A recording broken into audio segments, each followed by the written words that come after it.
वज़ीर आज़म की तकरीर मरीम नवाज के जलसे की वजह से ताख़ीर का शिकार असल वज़ीर आज़म कौन? तकरीर के दौरान भी कहीं बुनियादी प्रोटोकॉल को नज़रअंदाज कर दिए गए। वज़ीर आज़म को आखिर जल्दी किस बात की थी, सवालात उठ गए हैं। वज़ीर इत्तलात मरियम औरंगज़ेब ने ट्विटर पर ऐलान किया कि वज़ीर आज़म आज रात 10:10 पर कौम से खिताब करेंगे। तमाम 10 बजे मरियम नवाज खुशाब में जलसे से खिताब कर रही थी। इस जलसे की वजह से वज़ीर आज़म का खिताब 10:30 बजे के बाद शुरू हुआ। अवाम ने सवाल किया कि असल वज़ीर आज़म मरियम नवाज है या शहबाज शरीफ।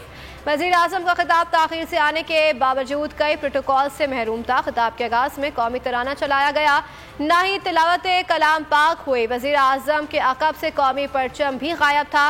अवाम ने खिताब देकर सवाल किया कि वज़ीर आज़म को आखिर इतनी जल्दी क्या थी कि बुनियादी प्रोटोकॉल्स ही बालाए ताक रख दिए।